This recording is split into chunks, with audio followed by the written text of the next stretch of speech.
Good evening, everybody. Welcome to Hip Hop Citizen. We're on a live stream tonight for our Sunday special report. I'm the Diva, and these are my views. We come to you every Sunday at 8 p.m. Eastern Standard to talk to you about topics that are hip hop adjacent. And so we thank you so much for joining us. We know everybody's just coming in. We want to remind you that we're streaming on all platforms. So we are on Facebook, we're on Twitch, we are on YouTube. You can catch us on Periscope, follow us on Twitter, and we encourage you guys to like, share, and subscribe. Now, especially tonight's topic, I think it's one that everybody is going to be interested in. So make sure that you tell your friends, share the stream, and we are going to be a call-in. So we're going to post the link in the stream to let you know that you can participate. You just don't have to look at talking heads. There's going to be a lot of information coming at you guys, and it's going to be coming from me and my special guest host. So everybody welcome Miss Carly J. Hey Hey, everybody. Carly. Hey girl, hey. Hey girl, hey. So we're so happy to have you joining us tonight. Now Carly's going to bring in a fresh new perspective. I always like having that on the show. Whatever topics we're covering, Carly, just jump right in, get my attention. You know I just want to hear what you got to say, girl. All right. Yeah, I was just telling my family to chime in today so they could put their 2 cents in today. Make sure that everybody on my side. Absolutely. We definitely want your shiny 2 cents. So we're going to jump right into our housekeeping notes. So everybody make sure that you like, share, follow, subscribe, friend us on Twitch. We want to make sure everybody's coming in to take a look at us for the Sunday special report.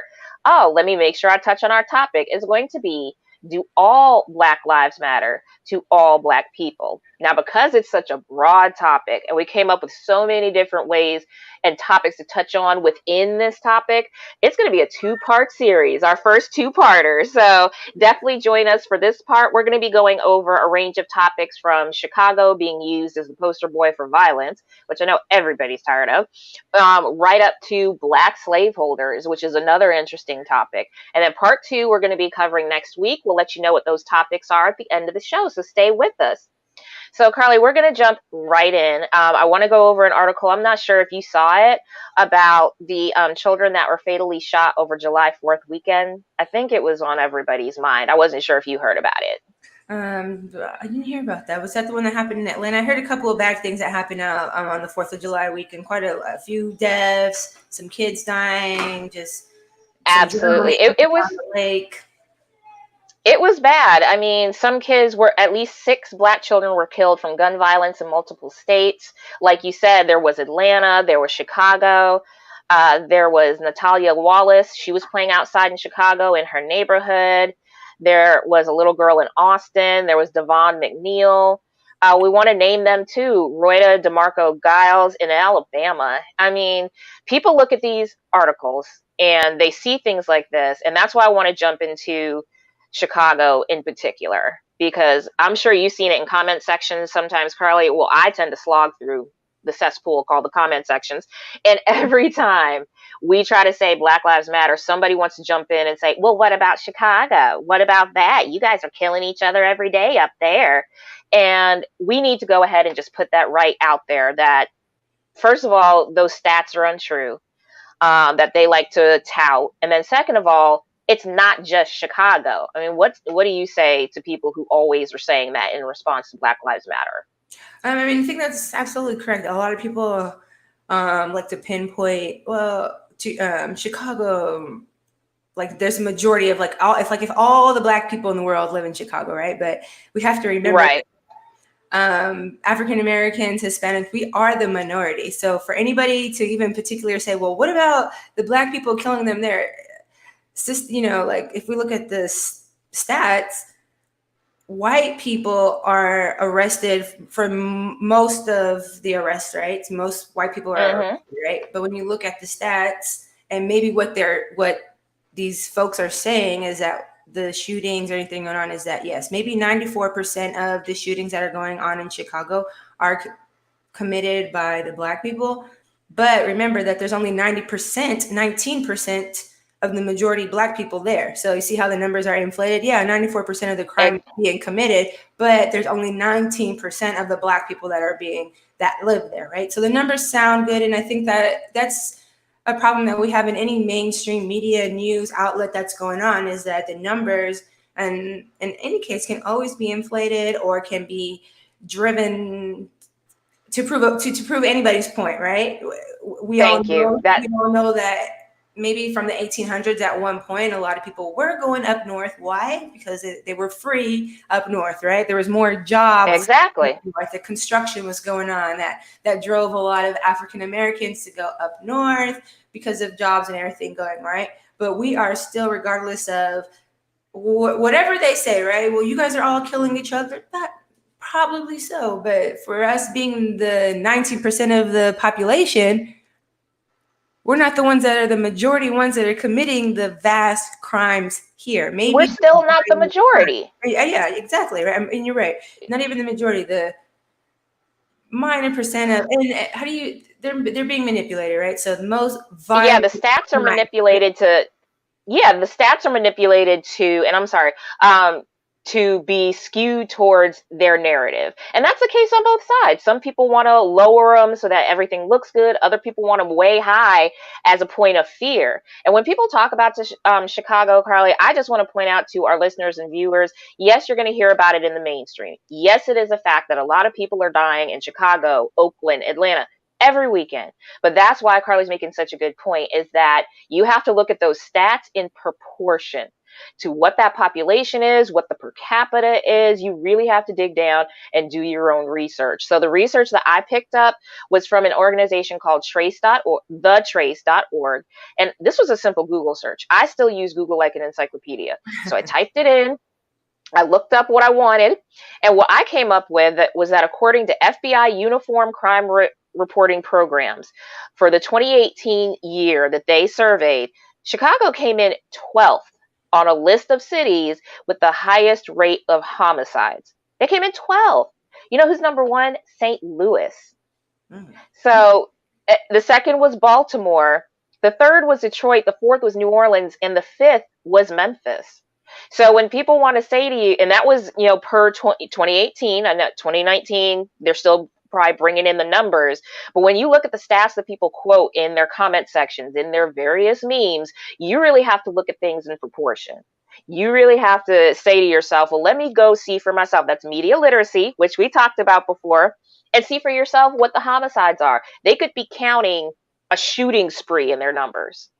They could be counting, a gang war in their numbers. It's not individual that somebody went around shooting people, I believe that 100%. Was trying to pull up a stat here that I came in here. So it says between 1890 and 2008, Blacks were disappropriately represented as both homicide victims and offenders. The homicide victimization rate for Blacks was 6 times higher than the rate for whites. Blacks accounted for slightly more than 51% of all gun homicide victims between 1980 and 2008, despite representing only about 13% of the U.S. population. So to piggyback on what you're saying in regards to the amount, right? So it's just what you said, violent crimes, right? We have white colored crimes that are committed by whom? Majority of the time, right? Yeah, I'm sure the audience is telling you. Right? And when they go to jail, they go to the federal jail and they get to eat kosher meals, and they're in minimum security, and they still get to speak to their rabbi, and they're playing tennis, and right. For the white collared crime that they committed, right? If you commit a violent crime, maybe based on your environment or the system that may have been going on that may have caused you to reenact that crime, you get more time in regards to what's happening, right? So that's what we're seeing in the world and what's going on. I think that's what people mean when they say, well, this system is broken, right? It's the rules. That's why we have the white collar crimes, and they go and they do their time, likely time, and they come back. And we've seen them commit serious, stealing millions of dollars from the federal government. And the crimes that they got a whole show about it. To the maximum, and we're breaking, fathers away from their families, kids, from robbing kids from the opportunities that they may have for minor crimes that may have been placed in their environments. I wasn't around in the 1980s, but growing up a little bit after that, the end of the 80s. I saw the riots in LA and everything going on. But how did those guns get into the neighborhood? Thank you. In any That's neighborhood, right? moving it And just in right. Chicago, right? Those things just don't appear in any hood. They're given, right? So it's a barter, Thank you. right? Somebody was given something in order for something. So what was somebody doing in that neighborhood that they gave them something in order for it to happen? But I And think Carly, here's the thing. Oh, go ahead. no, it's okay. I was going to say, here's the thing about Chicago and Illinois. They have some of the strictest gun laws in the country. That's a fact. But like you said, how are the guns getting into the neighborhood? You know why? Because they're coming from Indiana or they're coming from another state that has more lax gun laws. They truck them across state, and then that's how you get it. And on the screen right now, you can see a link to a website called Chicago Gang History.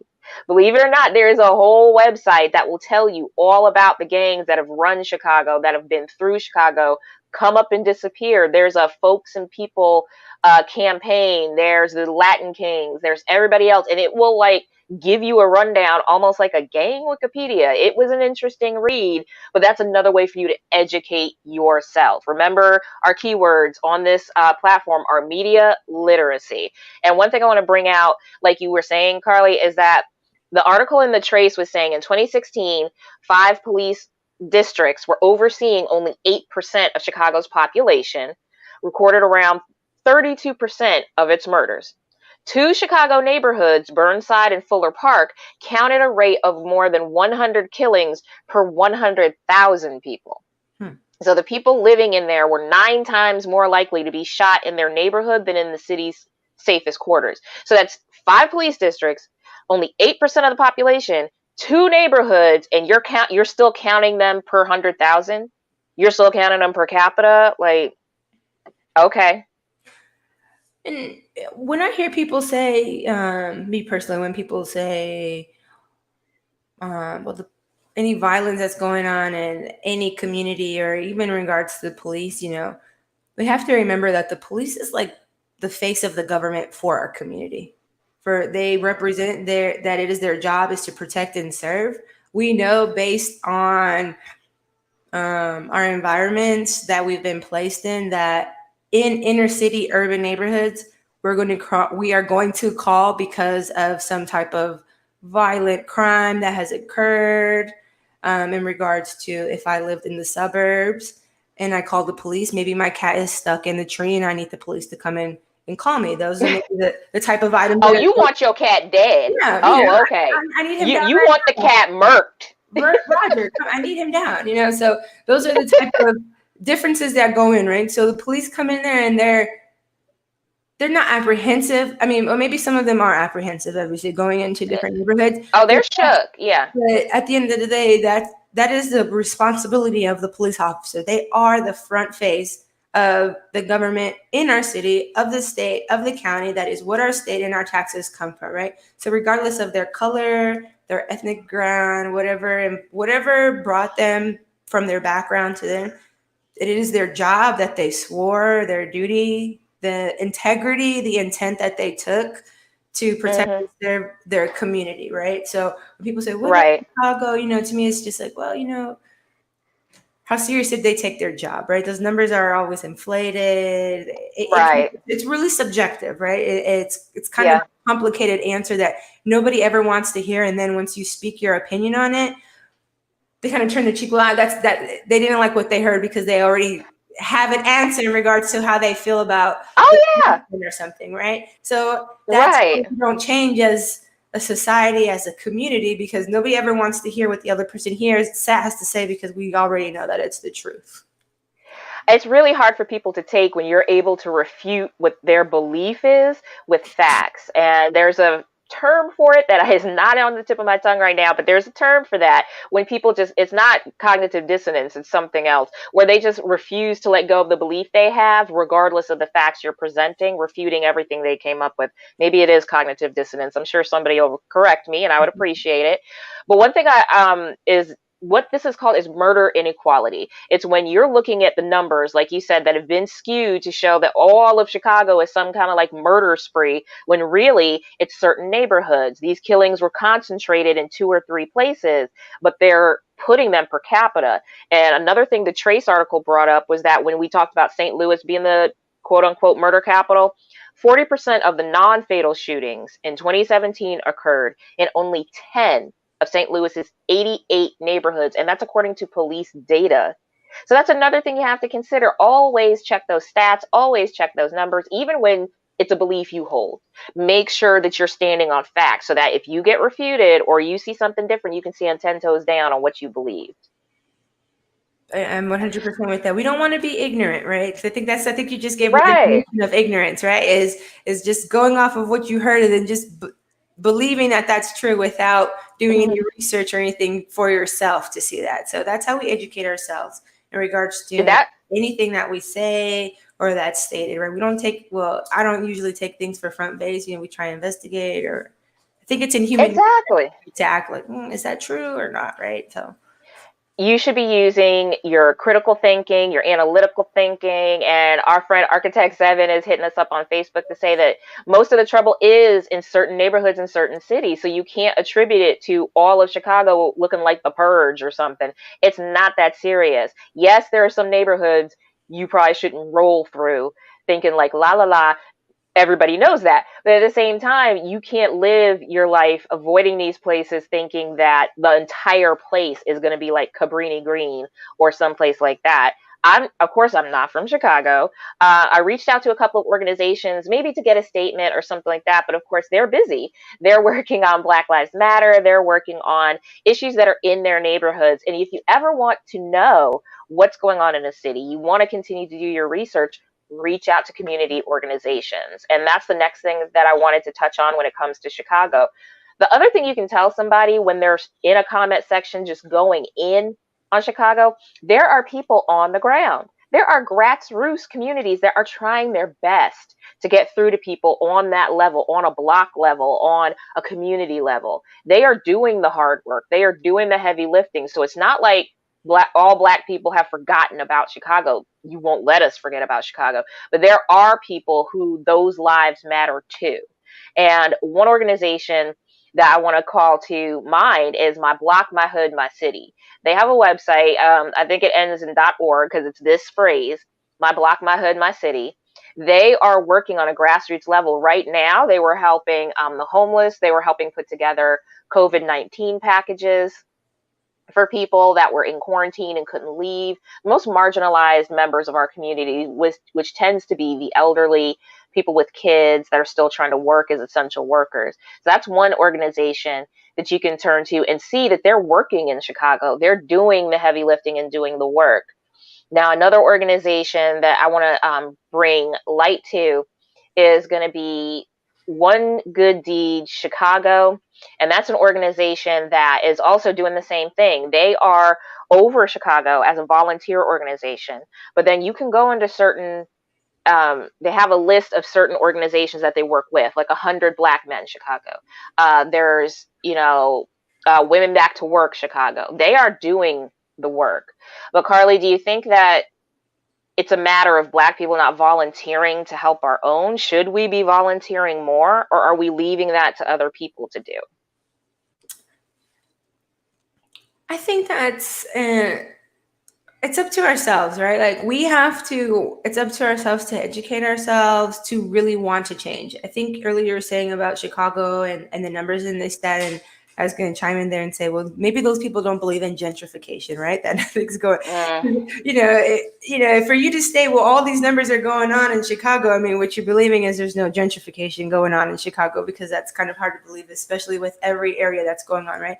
But in regards into the right. community, I do think that as a community, we all should help. I myself am a parent, and I try to help. It starts off, I mean, if you have kids, in the school, right? Involving yourself, what's going on in Right. school, what's in the area, what's going on in particular, what the needs are. And when you're in school, you realize And even with the kids being out, you realize like either how fortunate you are or unfortunate you are. Whether look to have fortunate to have Yes. parents that are like educated to tell you what's going on and want to do things, and parents that just are so busy with work and maybe just don't know how. You know, we're all taught different things, right? We either taught on love or taught on to survive, right? But Right. with that being said, like you really have to be committed to your community or really wanting a change or to see a change that's going on in there to commit. So I see that this organization is either they're probably from there and devoted to making some type of change or wanting the change for their people, Yep. right? They think that their people deserve better. And I think that as all human beings, as anybody in any community, we all should strive to live to be better and to do things like that. We obviously we see that we're unhappy with the government and how they handle that. So maybe we should, if we go to the state and they can't help, then we need to change what's going on in our communities and set our own rules, Hmm. our own regulations, and start doing that and stop being independent on regards to the government and how giving. Then let's create our own cash flow. Let's not go to the grocery store and Absolutely. eat food. You know, I was thinking about my child. You know, and all she eats is baby food. And I was thinking, I said, how is it unusual that she just eats vegetables, and then we grow older and think that we, you know, just we need meat and this other meat going on for the nutrition, but they get the same nutrients as a child and she's growing from fruits, right? And it's just kind of unusual. You know, Right. we should teach ourselves how to grow these vegetables that give us those nutrients, right? And learning that it's the capitalism that's instilled in our mind that we have to go out there and get that Tyson chicken or we have to go out there and get that Yeah. McDonald's, right? Because we keep seeing it. Right. You get these, it's like a psychological thing that goes on that starts that we start believing that we need these type of things and keep forgetting our beliefs, our morals, and Right. what's going on and with the community. So I think that all of that needs to be, if any community or any tradition is going to survive, we have to be on the same We have mindset. to be on the same page, uh, like you're saying. yeah, for anything to send, the platform has to be, the foundation has to be strong, and everyone has to believe that in order for it to happen. Otherwise it's not going to happen. I believe 100% in Right. this organization and that can change Chicago, and they need everyone that believes that same thing in order to change, and I believe they are changing one section at a time, but it takes a unified Hmm. for all of us to come together and collectively make that change. That's what's important because that's why community organizations exist. Like you're seeing on your screen, Reclaim the Block. Reclaim the Block is an organization in Minneapolis, which was the epicenter of everything that touched off this past summer. And they are doing that same work. They're reaching out to the homeless. They're reaching out to marginalized communities in their city. They're doing the work and they're on the streets talking to people. They know what's going on, as opposed to someone from like Dubuque who just saw an article on like the Daily Wire and think they have it all figured out. When you want to educate yourself on something that's going on somewhere, talk to somebody from there. They'll tell you, or reach out to that community organization, get a statement from local newspapers. One place I reached out to was called the Tribe with Two Eyes.com. Great online magazine. They're Chicago born and bred, and it's their digital magazine talking about their love for their city, how it's still a great place and what they're trying to do to change it for themselves. Another organization is Rebuild the Hood. Again, in the same vein as Reclaim the Block, they're on the ground trying to do the work, like Carly was saying, to make the neighborhood self sufficient, to realize that they can't always depend on the outside forces and they have to work together to make it what they want to see. Because, you know, somebody's let them down in some capacity, local, state, or federal. Another organization that's out there that I looked to their webpage and I really liked the message was asadasdaughters.org. This is a girl organization, a girl power organization that takes the little girls that are from marginalized families and bring them together to do different activities. They do softball, they take them to museum trips, they do all that great stuff with them just to give them a break from what they might be going through in their childhood. Like Carly said, if they don't have anybody at home that's teaching them or taking them out to a museum or to the Bean out in Chicago, maybe this organization can help. And it's that It's that heart and that empathy and compassion that's missing from a lot of communities. I know in my community, I live in Charlotte, North Carolina. Don't look for me. And one organization we have here is Hands On Charlotte. You can find them at volunteermatch.org. And Volunteer Match will put you together with any city that you're in. And then you look up the organizations that you want to volunteer with. And I think we need to do more volunteer work to come outside of our own selves and see what's going on outside of our bubble. Like Carly was saying, when you reach out and start to see volunteer farmers in Detroit teaching a certain neighborhood how to do their own farming, when you see the produce bus, like in Louisiana, going through the neighborhood to bring you the food that's in food desert, so you don't have to take 2 buses to go grocery shopping, that's something important. And I think that is what we're looking for and need to start doing more. Take 5 hours a week and go read a book to somebody. It's that simple. And I think as Black people, we should not be leaving it to other people from churches and organizations and the food bank. Oh, they've got it. They've got it. No problem. And all we do is hashtag something. No, if you believe in something like justice for Breonna Taylor, make the phone calls, write the emails. If you're in Louisville, go into that march and speak up at that protest. It's important that we show up for ourselves.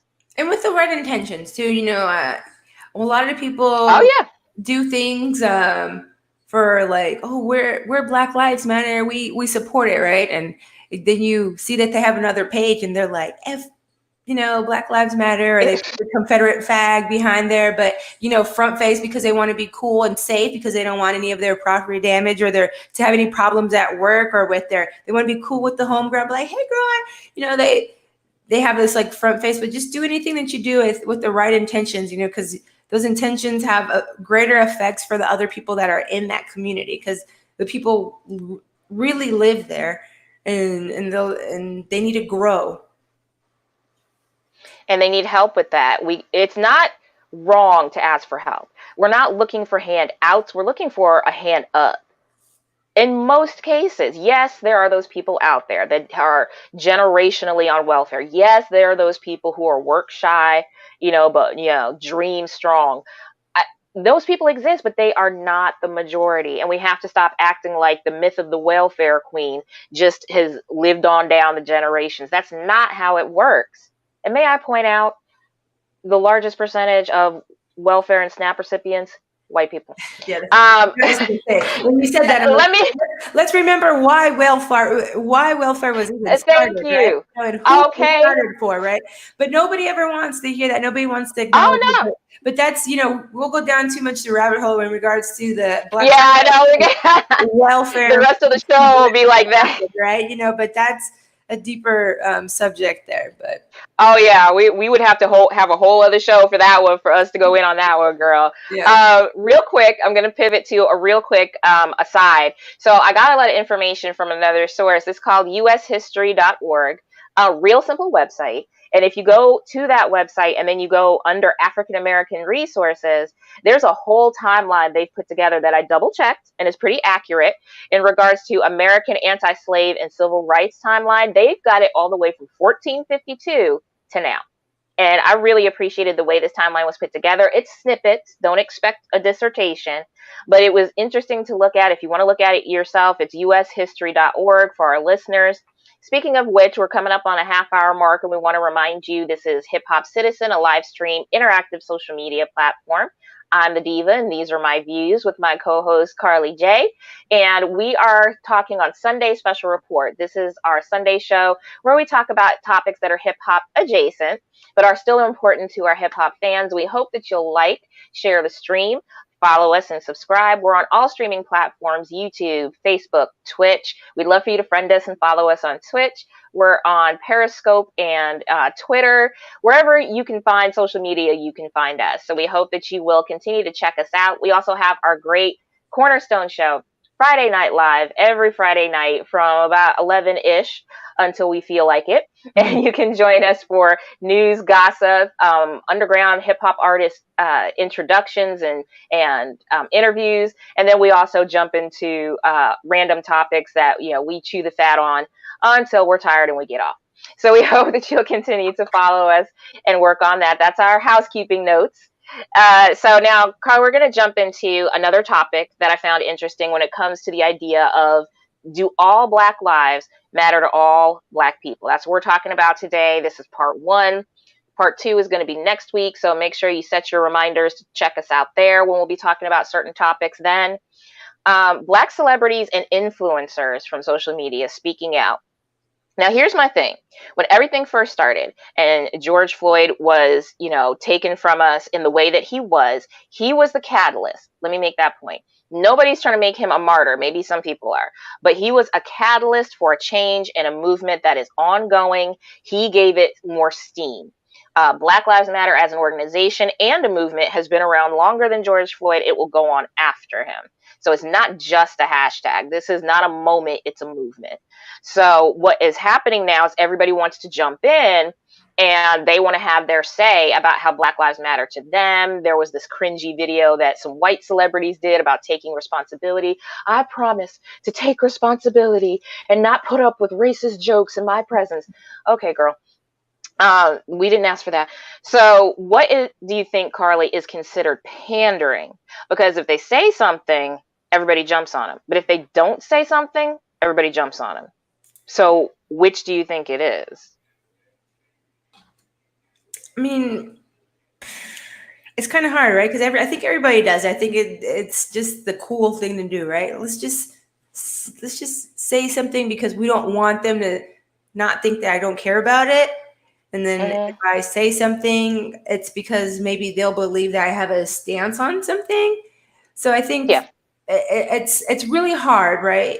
Even for me, when I go into work or any type of place, it's kind of harder to bring up certain things because, maybe they feel like they have to speak to me because of a situation that may be going on. And if they do not speak to me, or if I say a certain thing, then maybe they'll think that I believe something going on. So I think it's a very sensitive time for a lot of people in regards to what's going on.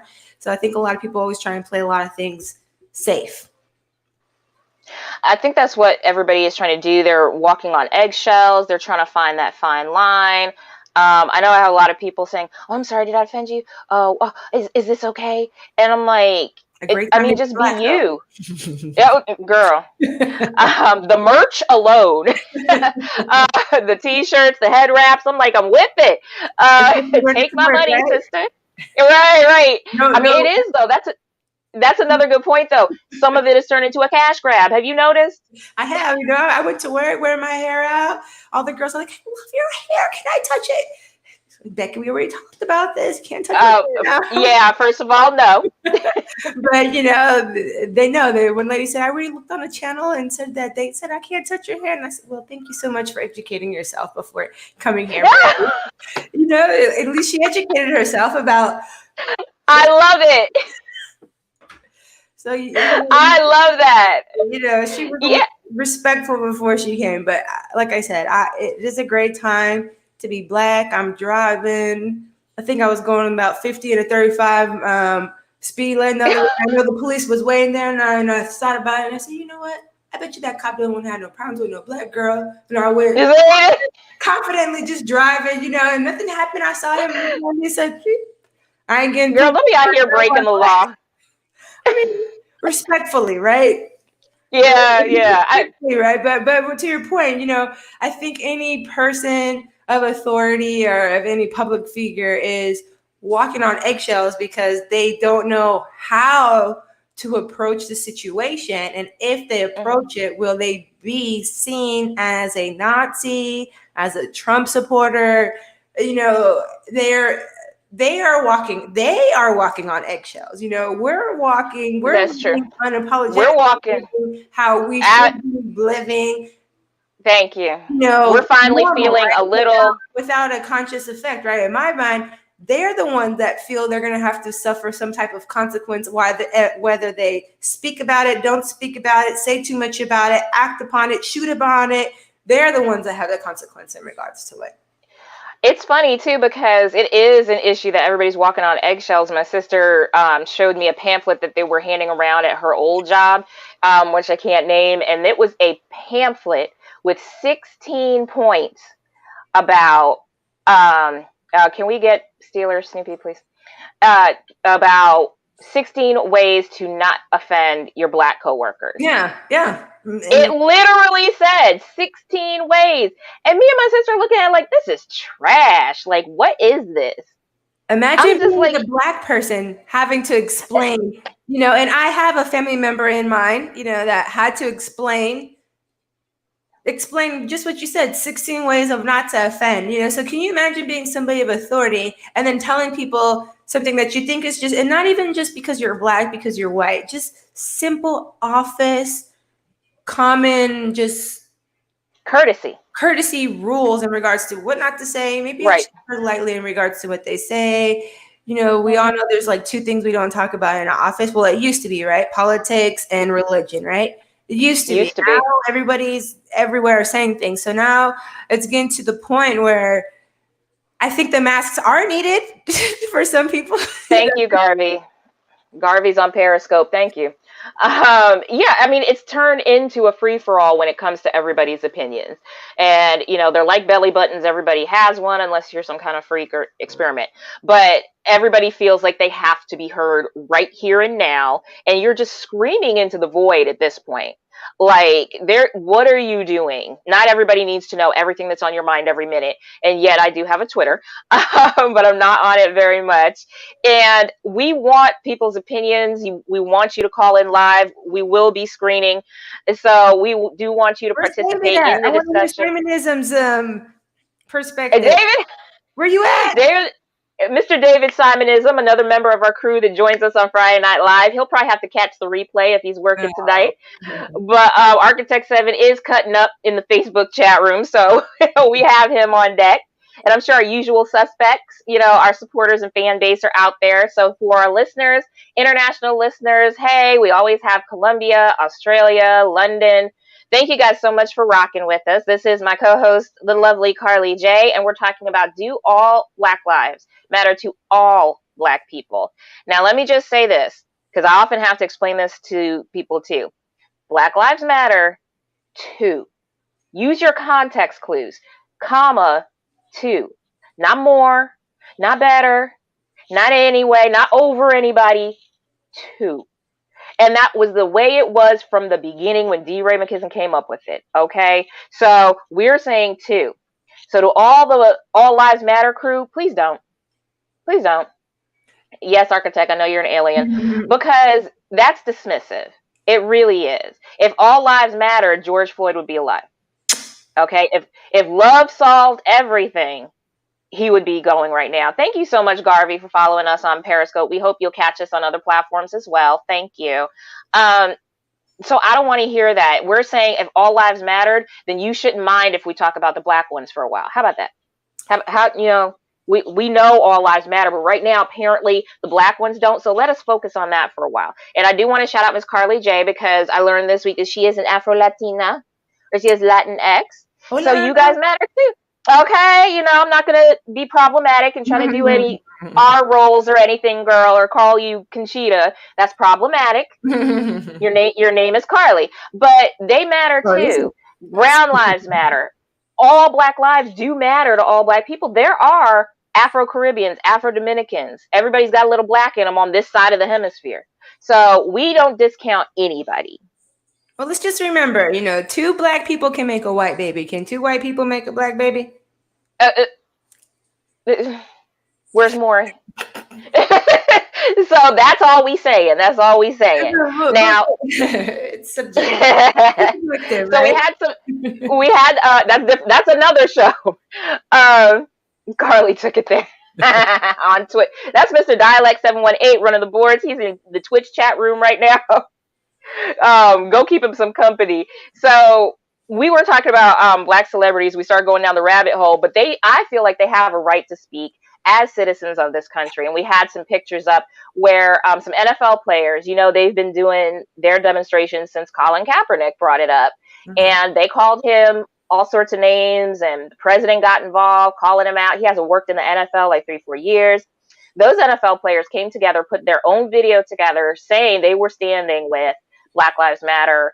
And let's keep in mind how many, what percentage of the NFL are Black? So if a whole offensive line left, you'd be SOL. So they wanted that recognized, and nobody batted an eye at the NFL players saying Black Lives Matter. This is a stance that we're taking. Let me make that distinction too. Black Lives Matter as an organization can be separate from Black Lives Matter as a stance. If you don't agree with the organization, if you feel that they're front for the Democratic National Convention, go ahead and believe that. But as a stance, Black Lives Matter. Find a way to be okay with that. So they went into their collective bargaining agreement with the NFL and said, look, this is what we want. As collective bargaining, we're players, we're going to demonstrate, we're going to kneel. And, if you're okay with that, be okay with that. The NFL spoke out.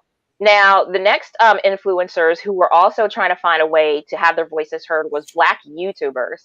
On YouTube, a lot of the time, they don't get the features. They don't get on the trending page. We have a lot of, great influencers out there that are trying to make their way. But as everything else, it's a little segregated. You've got Naima Tang, you've got Lovely T, Jackie Aina, Adrian Expressions, Paradise. You've got those people who should be recognized as well. And they are also a little shook, like you were saying before, Carly, because do they want to risk the bag or do they want to stand 10 toes down on something? And I don't know. I kind of feel for them because, it is a catch-22. I mean, at this point, everybody is picking a side. So I want to talk about the one person who is everybody tired of picking a side. That's Terry Crews. So, Carl, I don't know if you've been keeping up with Terry Crews, who everybody is screaming, put the phone down. They might say, in my opinion, too. No, I want to hear you talk about this. Now, Terry Crews is the beloved father from Everybody Hates Chris. He's been in White Chicks. Everybody's been down with Terry for so long. And when he came out with his Me Too moment, Black women were riding for him. They supported him. When this started to pop off after the death of George Floyd, Terry Crews had a lot to say on Twitter. So I know the board has these queued up. So we're going to give you guys that are listening and watching a little background on what Terry's been saying. Now, this is where he's been trying to clean it up with Don Lemon. That was his interview on CNN. But let me show you what's been going on before that. So we're going to wait for the board to get to the first tweet that really set everybody off. And Black Twitter, Carly. They will drag you for the filth by what's left of your edges. I know. So the first one. Mine's back in. Yeah. I've got my edge control on standby. So the first tweet that set everybody off was defeating white supremacy without white people creates Black supremacy. Equality is the truth. Like it or not, we are all in this together. Now that was June 7th. Okay. So this next one, he got like 5,600 retweets. All those fools thought it was okay. So the next one that we're going to look at is any Black person, same day, like a half hour later, any Black person who calls me, and it's blank, but I'm pretty sure it was Coon, or an Uncle Tom for promoting equality is a Black supremacist because they have determined who's Black and who is not. So then he digs the hole deeper. I'm trying to think if this is the same day, the next tweet, or like a half hour later again. The board's going to bring it up for us because somebody needs to take his phone. So finally, Tyler James Williams, who I think played Chris on Everybody Loves Chris, he's a young man now, and he responded to Terry and was saying, I'm not trying to call you out, Terry Crews. It's all love, always.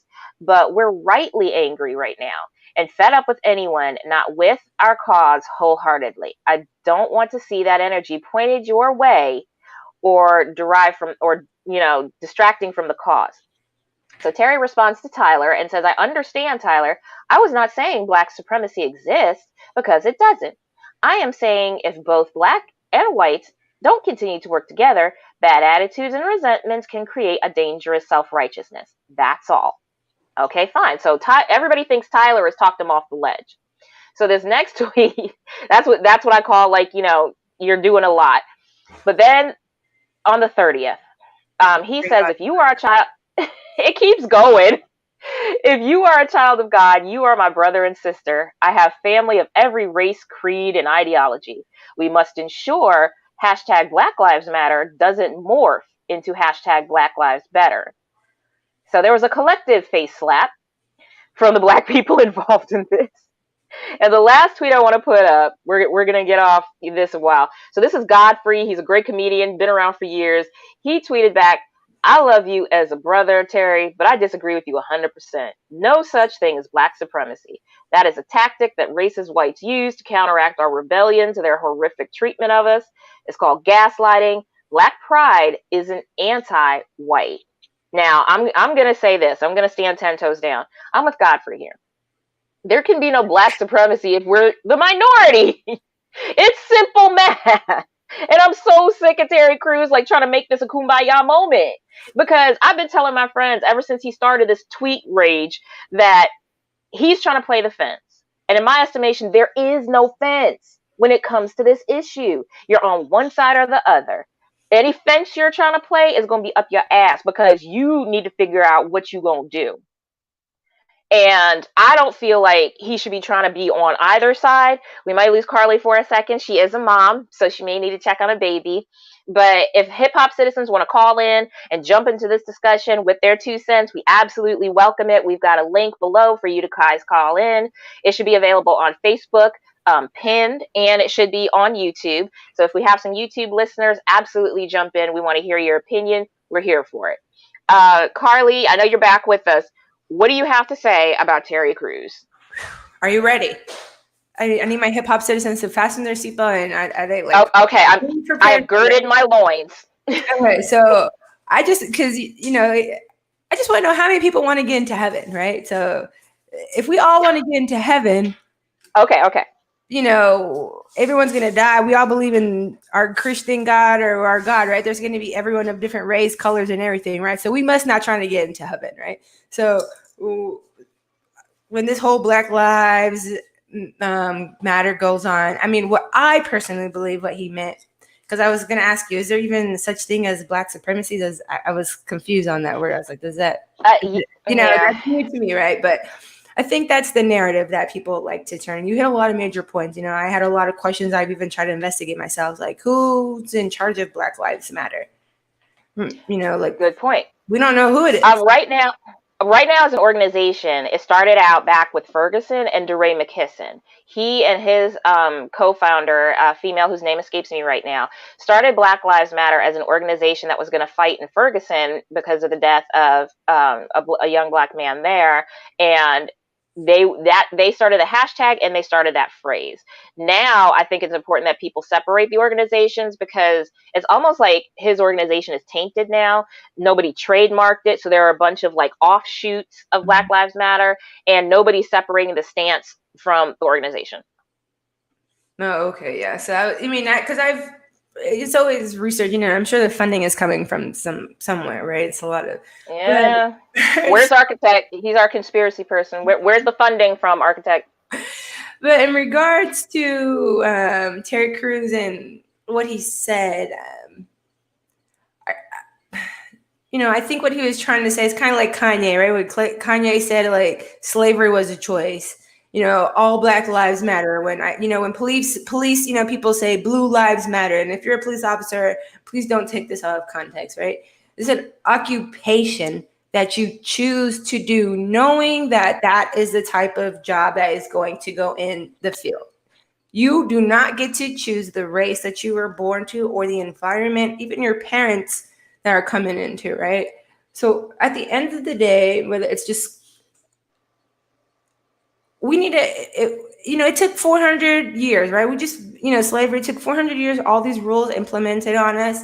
It's not going to be something that's overnight going to be, dismantled, right? Like it's taken a very long time for this to happen, right? And having all these discussions and, hey, how do you feel about that? No stance or any type of change is going to do it until we finally say, you know what, we're tired of this. We're dismembering this. We're going to go back to the community. We're going to make our own rules. We're going to do this. There's a lot of things that need to change within ourselves before any type of change is to go. And so I believe maybe that's what he meant in regards to the unified and all lives. I personally try not to get into anybody's lives, because as I just stated in the beginning, if I'm trying to get into heaven, I know that if I get to heaven, I'm not going to be there or maybe I might be in there in the VIP club with Tupac and Biggie. I don't know Okay. I don't know until I die, right? So Right. I don't know too many people that have died and came back and was able to explain to me for sure what heaven looks like, right? So just, Right. my personal opinion when people state that, I try and be very considerate in regards to, not categorizing people and saying, hey, you're black, you're white. Hmm. I personally check the box that is more convenient for me at the time, personally. Yeah. Yeah. I mean, that's just me, right? And then at the time now we got all these, male, female, where everyone's identifying as their gender and how, at this, they're all labels in regards for some. Right. It's a way for people to figure you out. Yeah, and so for me, it's more, it's a deeper stance than that. If I wanted to just hurry up and get straight to the point, yes, no life is better than mine. And to the point, yes, Black Lives Matter because people are going out there and they are hunting Black boys, Black men. That is what they are doing. They are predators. I think Chris Rock said it. Right. The endangered species, Black men are endangered species. He said no because they're protected by the government. You know, Uh, you know? I So think that I'm sorry to hear that, Garvey is saying that he thinks we're missing the point and he's out. That's fine. That's for him to understand. But what we're saying is mental slavery. Okay, how do I put this? The slavery started with the shackles, the physical shackles, and then they put the mental shackles on us. Those things still exist. And just because you don't see the physical shackles anymore doesn't mean that the scarring isn't still there. And that's what we're discussing right now. We're trying to get to where we can see real change, where we can get the legislation that we need to make our lives better, where we can build up our communities, where we can take back some power so that we don't have to feel that we're fighting every day, that we're tired of being tired. And to dismissively say that this is an issue of mental slavery, nobody's saying mental slavery in terms of we're a victim, we're hopeless, we're dependent. I keep seeing that too from our own people. And I'm just thinking, no, you're missing the point. What we're saying is there was a system built to work the way it works right now for them. We've been fighting that system this whole time.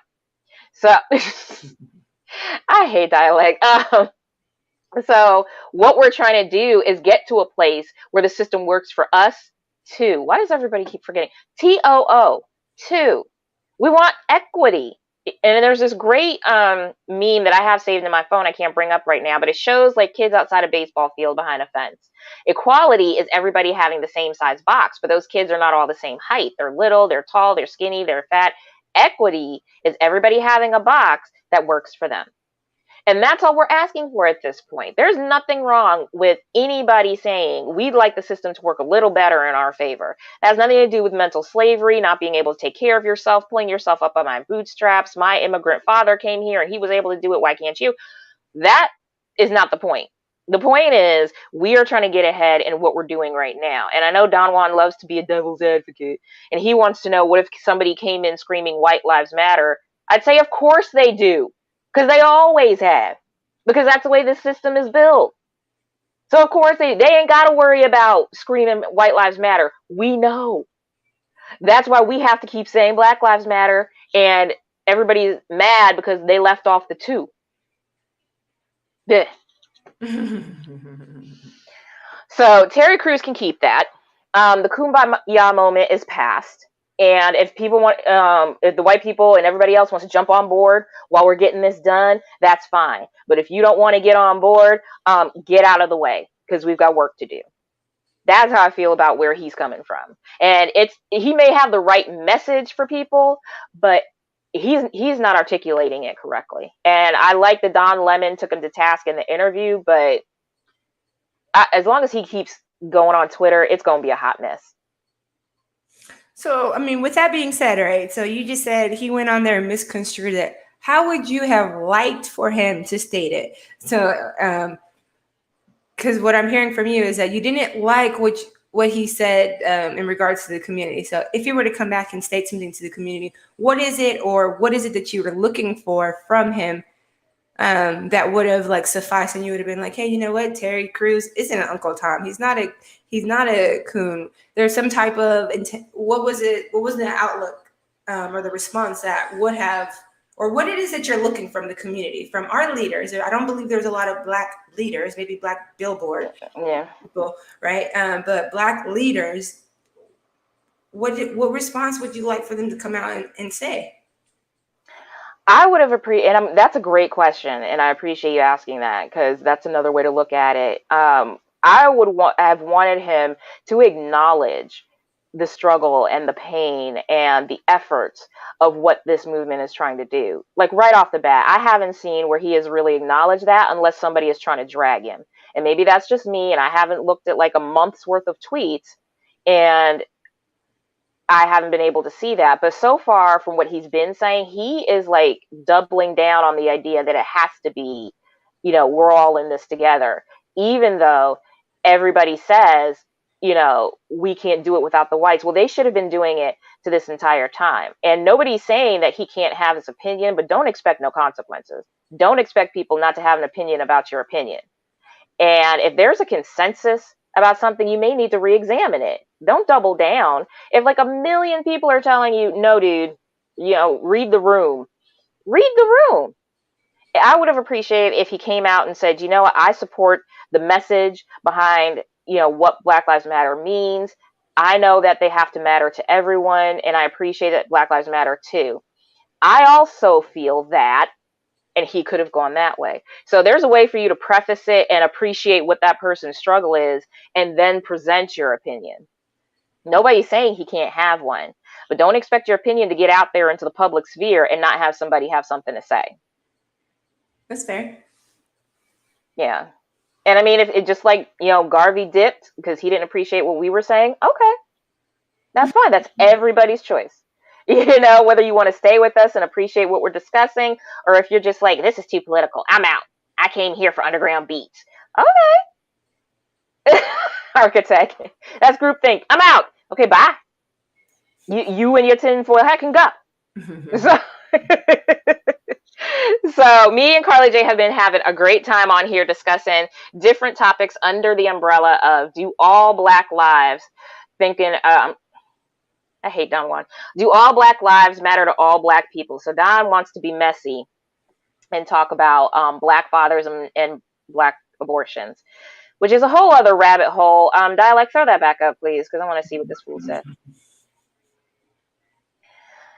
Okay, what about Black fathers and Black abortion? Aren't y'all killing yourselves? Now, I'm going to go first, Carly, because I know you want to go ahead and dig into him real quick. I think...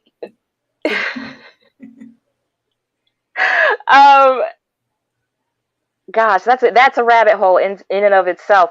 So the fact that Black fathers are created because of the actions of Black men, and then those single mother families are created because of the lack of the Black fathers. If the Black woman has to then take into consideration her own life and independence in the life of that child and make that tough choice herself, Black fathers are SOL.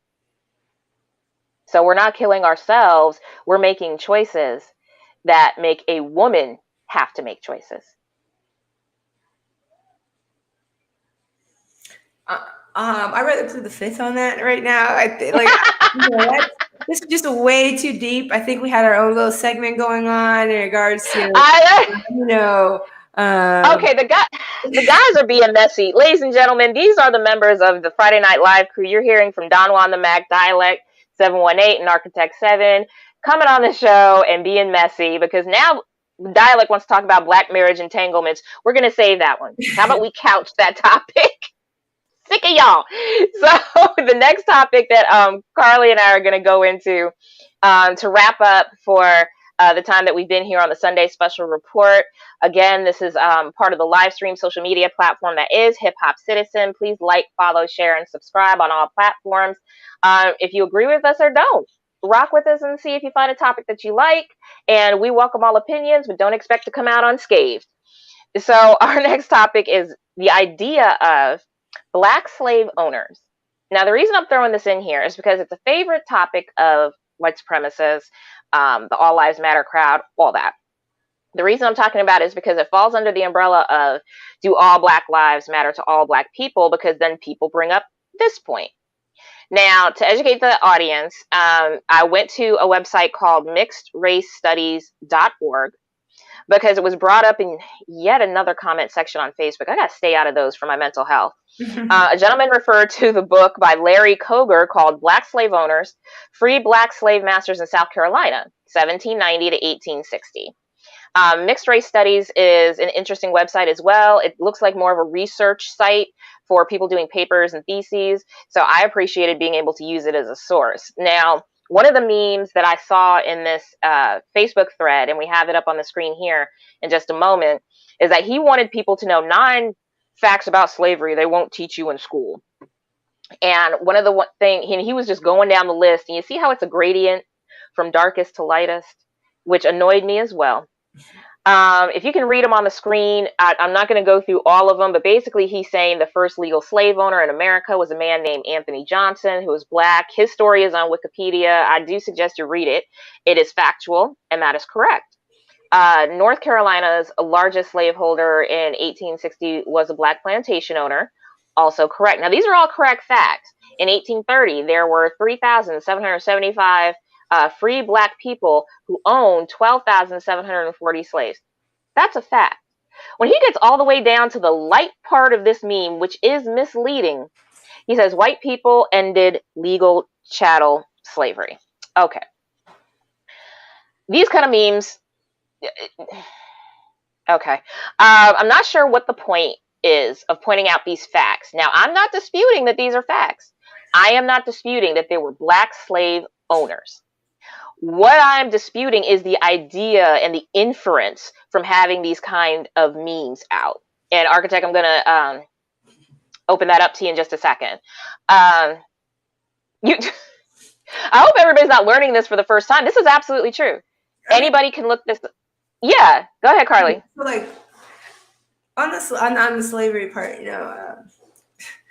are you talking about the difference between like being like a house slave and an inside and like outside? Oh, or are you talking about just the different types of slaves that were here? I may be a lot. Oh, okay. Do you mean like indentured servitude as opposed to slavery, or do you really mean house versus field? Well, yeah, because I think you're talking about colorism. Oh no, we're not on that yet. That's a good topic yet. No, you're fine. You're fine. So, slavery is just everybody, whether you were in the house or the field. I heard you. I'm sorry. Yeah, slavery is the umbrella that we're under. And now these facts about slavery, it's not that they didn't want you to know, is that it's not taught in schools very often or everywhere. So it's not across the board curriculum. There are some people who know this and there are some people that don't. In my research, I learned a few things too, like the story of Anthony Johnson, that people also make into a meme. And these stats are true if you look them up. This gentleman, Larry Koger, who wrote this book, he was looking for his lineage, which is usually how things like that start out. Oh, the Irish slaves. Okay, that's a whole other rabbit hole. He was starting out looking for his own lineage and discovered that he said something about the Irish. And they say that, like, are Irish people still suffering to this day? Are they oppressed?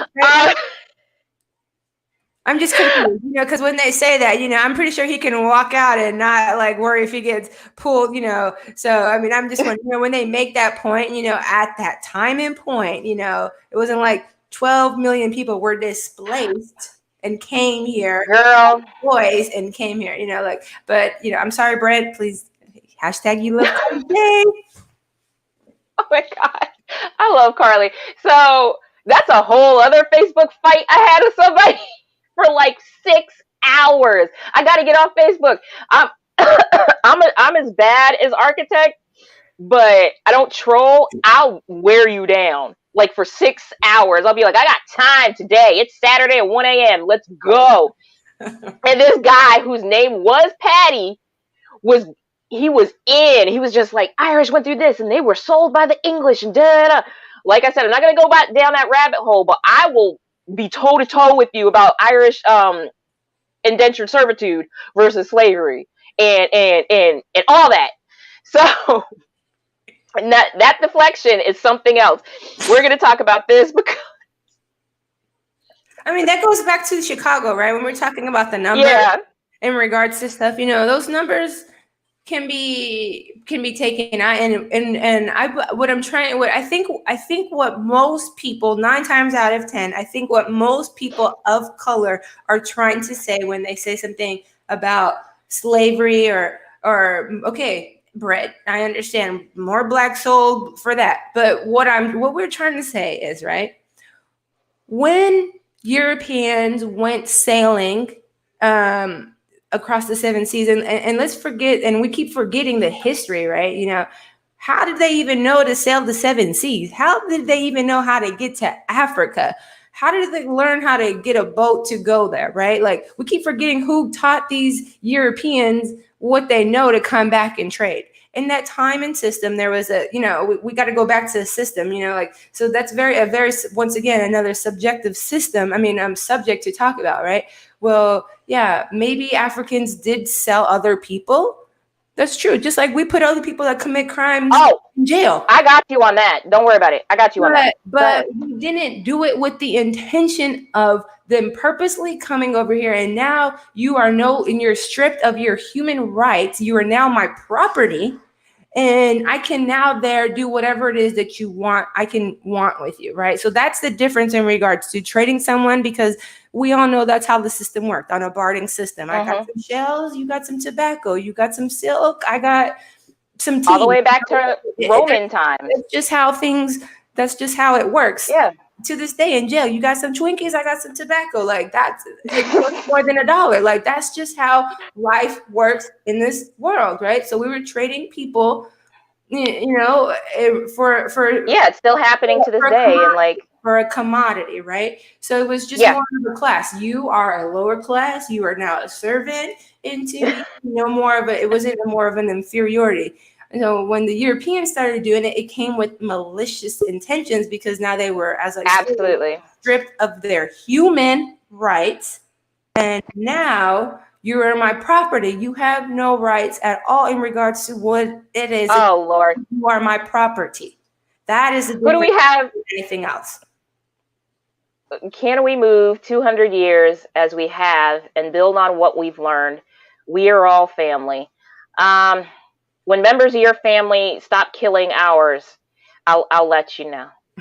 But we have we have this big-headed person calling in. How are you, sir? Hey. Hello. I just want to say you guys are doing such a wonderful show, so informative. I think it's a great topic. Hey, that girl in the blue shirt, call me later. I just want to say that the subject is really interesting, but I just want to know if I'm a white person and I never ever met a black person in my life, why do I care? Well, if you told me you've never met a black person in your life, why start now? Why come looking to my show looking for a black person? If you come over to my show looking for something, you must be intrigued about something. So you need to open your mind to what you came looking for. Why should you care if you're a white person meeting a black person for this first time, which is absolutely possible. There are people who think that we're everywhere. We're not. And sometimes there are some people who never leave their hometown. So you could be meeting a black person that's not on your TV screen for the first time. You should care if that person's getting their equity and their equal rights, and if they're treated fairly and well, because that could just as easily be you. There, but for the grace of God, go I. And Grace Martin said something really, important earlier in the show. I didn't miss that, Grace. You're one of our usual suspects. You always are here with us. She said, united we stand, divided we fall. And these divisions have always been here. That's another point. They have always been here. They're just magnified right now. They're recorded right now. Everybody's got an opinion screaming into the void. That's what it comes down to. And so for people to think that this just came up with this president or Obama or Clinton or anybody else, this has been here before Taft. I mean, give me a break. So now that people are shining a light on the things and demanding equity at this time, now it's a problem. Now everybody wants to nobody was all lives matter 10 years ago. They may have thought it, but did that phrase occur to them? No, because they assumed that everybody was on equal footing. They assumed that there was equity. Well, now we're telling you there's not. Why are you fighting back against it? Why are you pushing back on that idea? If millions of people are telling you that this is the case, that's when, if you don't want to believe us and you think it's a hoax and racism doesn't exist, research. What do we tell everybody? Media literacy. Go find out for yourselves. I'm going to try to get us back on track a little bit, because the whole point of bringing up Black slaveholders and the idea, do all Black lives matter to all Black people? I would say yes, and that goes to this point. Those Black slaveholders held those slaves because that's the system that they were in. Bringing up this point does not negate the transatlantic slave trade. That does not negate 11 to 14 million Black bodies being shipped across an entire ocean from another continent and being distributed throughout the Caribbean, South America, and the colonies. Now, believe it or not, America only got 5% of the slaves that were stolen. They only got 5%. Everybody else went to the Caribbean for the plantations for sugar and rum and everything else. The rest went to South America. And you can tell that in the culture down there. You absolutely see that influence. There would not have been a supply without demand. The reason there was a supply is because there was demand. Now, I think either Architect or somebody else brought up the idea of, well, Blacks sold Blacks, Africans sold Africans. Let me get this quote for you right quick. This is from the University of Alabama at Birmingham Institute for Human Rights blog. You can look that up for yourselves. And one of the quotes in the article that I was looking at says, to point out the fallacy with the former, studies have revealed that the majority of African slaves were captured through acts of kidnappings, raids, and warfare, and through judicial processes, while only a few were literally sold by their relatives or friends as slaves. So let's break that down. You don't have to believe me. You can find this anywhere. I have a couple of articles if you want us to post them in the description box. This is something I already knew. And I want you to keep that up, board. Thank you. It's a fallacy to the point that you think that chiefs and other friends and other people were lined up with a line of slaves shackled together, just waiting to be handed some beads and some firearms. That's not the way it worked. Talk to Portugal, talk to Holland, talk to the Dutch. They had whole ports on the west coast of Africa to pick up and sell people. There's a door at one of the ports, and I'm sure somebody will correct me, that's called the door of no return. When you stand in that door, when you stood in that door as someone who'd been kidnapped, captured, sold off, whatever, you knew you weren't coming back. And word got around. You knew when you stood in that doorway, you were never coming back. And when it comes to something like that, you can't talk to me about anything else, because it's just not that deep for anyone else at this point. Yes, there was the Barbary Coast slave trade. Absolutely, Arabs and Africans were selling and trading slaves. Still goes on to this day. But it's not to the idea that Black people were lining up to sell other Black people. The Africans fighting other Africans, the tribes fighting other tribes. Had slaves going back and forth between them because of warfare. They were the spoils of war in amongst themselves. The socioeconomic factors that were at play in having those slaves were completely different from the transatlantic slave trade, picking up an entire group of people and shifting them to an entire different continent. And that's what I want people to keep in mind when it comes to talking about the idea of Black lives mattering to Black slaveholders. Those slaveholders were working within a system that was already in place and what they already knew. And especially if they were free men. Free men wanted their plantations worked, they wanted their fields plowed, and this was the only resource and labor that was available. So they actually absolutely took advantage of that. This meme is another one that's a favorite. At the peak of slavery in 1800, only 1.4% of Americans owned slaves. What your history books don't tell you is that 3,000 Blacks owned a total of 20,000 slaves the same year. If you're sick of the race baiting, please like and share. So I want you to take a look at the Southern Rebel. Oh, okay, dude. So you have to, again, practice your media literacy, your critical thinking, your analytical thinking. 3,000 Blacks owned 20,000 slaves. Now, according to the 1860 census, that is impossible. And while there were 1.4% of Americans who owned slaves, you also have to keep in mind that the black slaveholders were buying slaves that were possibly their wives, that were possibly their children, that were friends and relatives, so that they could buy their freedom. And in a census, it's hard to get those nuances, but through letters, through interviews, through newspaper articles, people have found out and done the research. Like I said, University of Alabama, Institute for Human Rights. We also have mixedracestudies.org. And of course, if you don't want to go by what I found, Google is your encyclopedia. Most black slave masters were picking up the people that were already in their families. They were buying their freedom. They were buying their wives and children back. And yes, they bought laborers. That is the capitalist system that they were working within.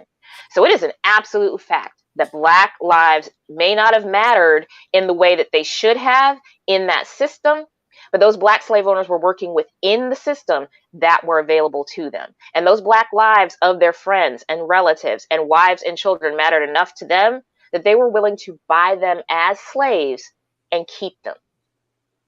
That's where all black lives matter to all black people. We want to keep that in mind when we try to have these discussions. They can't be melted down into sound bites or memes or quippy comments that you can make to somebody with a snarky tone. There is so much nuance and so much behind this discussion that this is why we had to do it in 2 parts. Because there's so much more that we have to cover. And Carly, I don't know if you want to jump in here. I know I've been pontificating. If you have any thoughts on the idea of what's been going on with the idea of, slave owners of color, because they were also in the Caribbean and in South America. No, not really. I mean,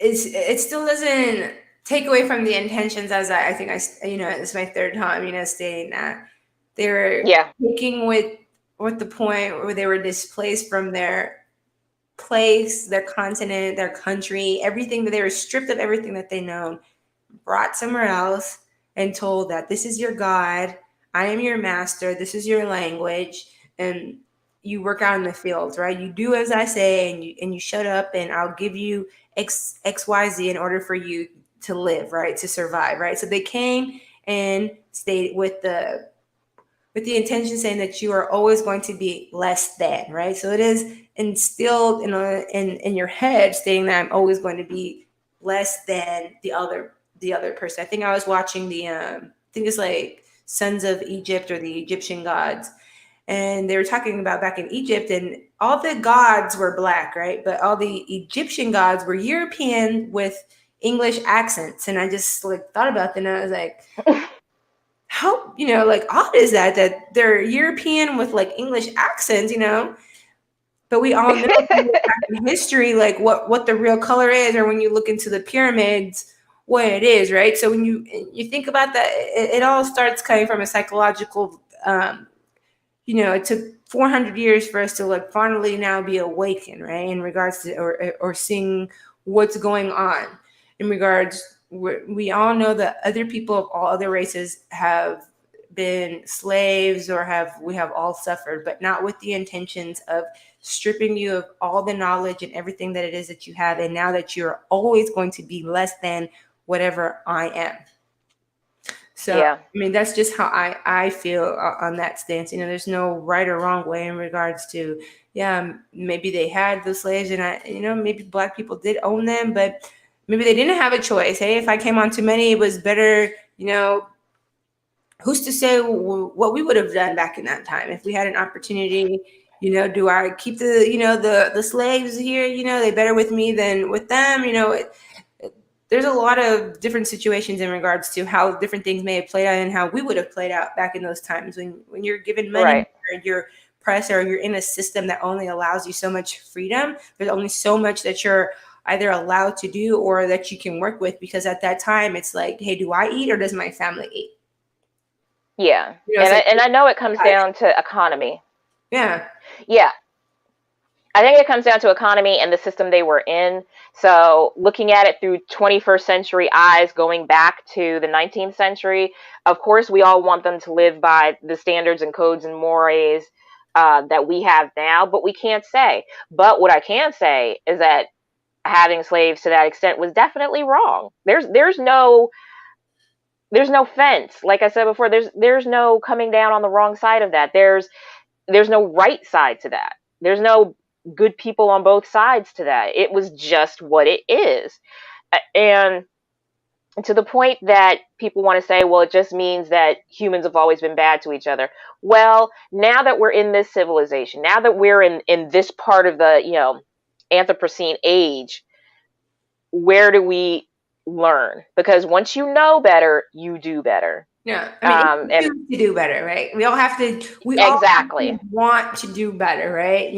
I think Gandhi said it best. Like, if you want to see a change, like the change begins with you. How do you view the world? How do you think the world should change? What steps do I take forward in regards to how I perceive the world? And to your point about Egypt, because that's another one I like, is well, Egyptians had slaves, and there were 3,000 Jewish slaves. If you watch like any National Geographic show on Egypt, they'll tell you actually they were laborers and architects and skilled craftsmen. So there may have been some, Jewish slaves mixed in there, but most of them were paid, usually in radishes and garlic. But there's that. Mm-hmm. I tend to watch a lot of that stuff because I love Egyptian history. Yourself. And I think that's what we all should do as a society. If we lived in an environment where we knew our story instead of his story, all of our mysteries were now unsolved mysteries, right? Then we would be better equipped to solve most of these problems that are going on in the society, because we know what it is, right? We know what's right away from us. We know the knowledge that we can feel. But when we only believe a one-sided his story in regards to what's going on, we take it from front face and we keep believing that maybe that is our story, right? But it's not our story and necessary for everybody, right? Your story is not the same as mine. His story may not be the same as mine, right? So it's up to us in regards to figure out what is yours, how different is your story compared to mine? How do we combine the two stories? How do we make a happily ever after? How do we do something for our future? Those are initiatives and steps that we have to do, but those are things that are either not taught to us. We don't take those initiatives. We're not taught how to even move forward, and we're just still stuck in the present because we believe that that's all we can be, right? So these are all things that we have to change within ourselves and give ourselves more knowledge, for the people in our community, right? If you say, hey, I may not understand your view in regards to that, but please educate me in regards to why you may believe what it is that you say, right? And not get so offended in regards to it saying that, right? Because if you ask a question, there's a sender and a receiver. If I ask you a question, I better be ready to receive what it is that you say. Otherwise, you just shut up and listen to what I have to say, and that's it, right? And I think that's, in a society that we're slowly starting to go into, or we put something in there, I didn't like what he said, right? So everybody's equally offended. That's right? Architect's thing too. So so when everyone says put the masks on, I think Gucci had something going on a few years ago. I think they got in trouble for putting the lips on, but I think they were ahead of the future. If you don't want to hear what I have to say, just put your mask on and that's it. You won't hear nothing. There you go. So, you don't have to dip your toe into the slog of the comments. You don't have to make a meme. You don't have to argue. If you're not interested and you don't care, get out of the way. The rest of us are grown folks are talking. But if you insist upon your point, be ready to defend it. And I have my best friend has a dad who, like, she was getting ready for a debate class and he showed up to help her with like a briefcase and some notes. So this is the type of guy he is. And he would always tell her, you can believe whatever you want, and I don't mind that you do, but you better be ready to defend why you believe what you believe. And it's as simple as that. If you're going to have a stand 10 toes down and make sure you're educated on the point that you have, because you can't come in with memes and quips and what you heard and I saw this somewhere. It's nice to have an opinion about what you heard on the local news, but make sure you've also, educated yourself about it, like you said. So if you're asking a question and you want answers in a sincere, open-minded way, be ready to hear some hard truths. Things that make you uncomfortable, things that you're not ready to receive, things that are are opposite of what you were used to. Live in that discomfort and figure out why you're uncomfortable. Why are you pushing back against the idea that Black people can live anywhere, they can have any job, they can march in the streets, they can open carry in Southern Georgia? Like, why are you pushing back on that? That's more of a you than it is a me. And I think, like you said, more people need to do that, educate themselves, and then it cycles. You gain the education, you go out into your community, you pass that learning on, the community grows, it gets stronger, and it just comes back around. Yeah, because you have to see it first, right? Seeing for most people is believing, right? Until I physically see Yep. what is going on, I do not believe it to be true. So if you don't believe this is going on in the Black community or Hispanic community, drive out to those communities and find out what is really going on. And don't go during business hours, go after business hours and really find out what's going on there. And then you can see, you know what, I understand now why the Black people are saying this, because I went into this community and I observed with my own eyes for a fact that this is going on, right? Instead of staying in, Right. with the, you send the media going out there, they're going out there with the intentions, purposely looking for that. They may have invoked Oh, it. yeah. They might be actors themselves. They may have set it up themselves and recorded it. We don't, a lot of We don't narratives. know. A lot of narratives can always be spun, right? So, I mean, Yeah. They're spinning it on both sides. Fox can be douches as easily as MSNBC or the Weather Channel. Like the reporters always manage to find the people with the twist out like mine and 4 teeth. And that's the thing that we've always said. And they're the ones they want to interview so they can have the next ain't nobody got time for that. They're looking for that quip so they can license it and sell it.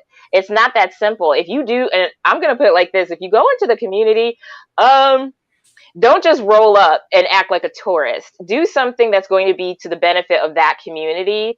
Don't roll through, Compton and be like, look, honey, Black people.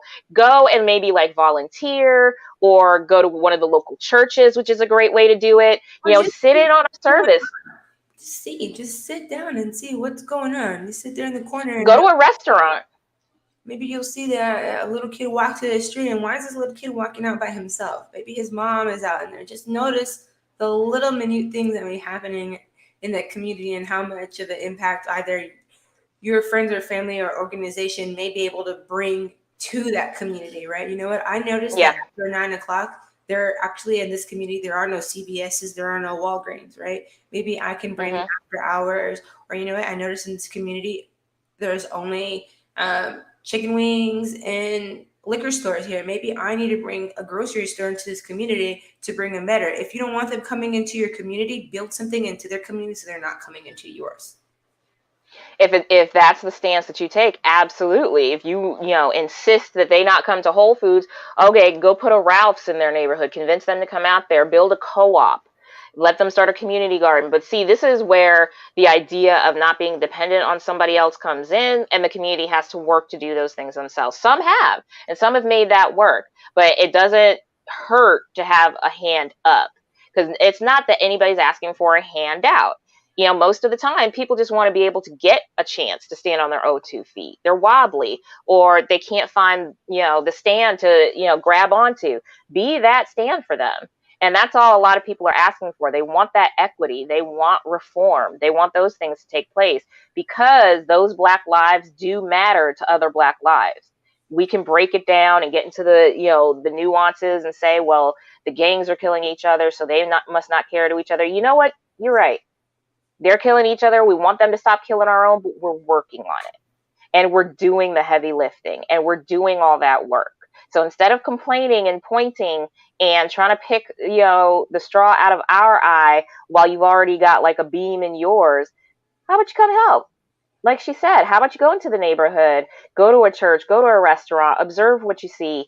That's a tough one too, Carly, because I don't know if you saw that TikTok video or a few of them that were going around where young white females were talking to their parents in the background, not knowing that they were recording, and they were having arguments with them about why Black Lives Matter. And this one girl, I was almost worried for her because of how vehemently her parents were arguing with her.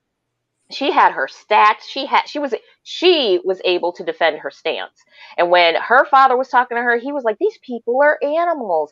I work where they live. There's nothing but ghettos. They don't care. They just want to collect money to buy weed and liquor. These people don't want help. And she's like, how do you know if you don't know the stories behind their lives? How do you know unless you've actually talked to them. I see it. I work there. I know. And I applaud her for defending herself and the way she was, really presenting her stance so clearly. Like I said, I worried for her because I'll be stereotypical here. It was the South, and they were like, I was worried. But she was so clear in what she was saying. But that's a stance that people have. Even if they go into those neighborhoods, they only get half the story. And the way they go into those neighborhoods matter too. Like if you're the repairman for the HVC in the projects, then that's all you see. You don't see the community groups. You don't see the community farm and the co-op up the roads. Of course, he thinks we're all animals and weed smoking liquor drinkers. I mean, it's no different than, it's a two-sided street, right? So just because we may be out in the public smoking and drinking, it's no different than anybody in the inner community with their flask and their prescribed drugs going to work and functioning, right? It's no different, right? They're able, So to say that one community is better than the other just because they're out there and, doing it, and the other one's out there hiding what they do doesn't mean anything different, right? Except for that we perceive one to be better, worse, or better than the other one based on the superiority of their race or of their color, right? I believe me to be more superior. Therefore, whatever I do, I am entitled to doing it because I do X, Y, Z, right? So it's more of that mental state in regards to how people see things, right? They're animals, right? I mean, I want to keep my job. Yeah. I would say that a lot of people that I've worked with are way worse than the people that I've gone to the community, right? And functioning. So, I mean, yeah, it's hard to fight people who already have that attitude. Yeah. But the more that we have these discussions, the more that we get this information out to the public, however many people want to listen to us and want to receive this message, if you have a differing opinion, that's fine. But like James Baldwin said, where your difference of opinion starts to affect my humanity and the suppression of it, that's where I have the problem. And like you were saying earlier, Napoleon said that history is written by the victors. We don't know what that other side may be because we're not hearing from the losers, or we're not hearing from the people affected. So it all wraps up into one thing. And it is such a long discussion that we've had to split this series into two. So right now the board's going to put up what we're going to be talking about next week. And our part 2 of the series, Do All Black Lives Matter to All Black People? We're going to be discussing colorism. We're going to be discussing the African diaspora, because, of course, we all came over as part of the transatlantic slave trade, and we're all separated now. But what does it mean to be a part of that bigger community? And then we are going to discuss the Black LGBTQ community and what they mean to us and why there's still a stigma and what we can do to acknowledge them as part of this struggle as well. So definitely come up with us for the part 2 of the series. That's going to be next Sunday, 8 p.m. Eastern Standard Time. You can find us on all social media platforms. We hope you like, share, and subscribe. Follow us on Twitch and replay for your friends. Share the stream on YouTube. This has been my lovely guest, Carly J. Carly, where can the people find you on social media? You can find me on Instagram at _YouLoveCarlyJ. You can like all of my pictures, # like HipHopCitizen. Okay, I am the Diva. These have been my views. And you can find me on Instagram at It's Diva Views. Profile's not that fabulous, but we're working on it. You can also find me on Facebook, Diva Views Citizen. Again, profile looks whack, but you can always hook up with me there. And we do accept all of our fans coming in and rocking with us in the comment section, the usual suspects, as well as all those who support the stream. Thank you so much for tuning in, everybody. We're going to go out on the slide that we're going to be discussing our topics with next week, and we hope to hear from you then. Thanks so much. Have a great night. Make sure you come back, Brett. Come back, Brett.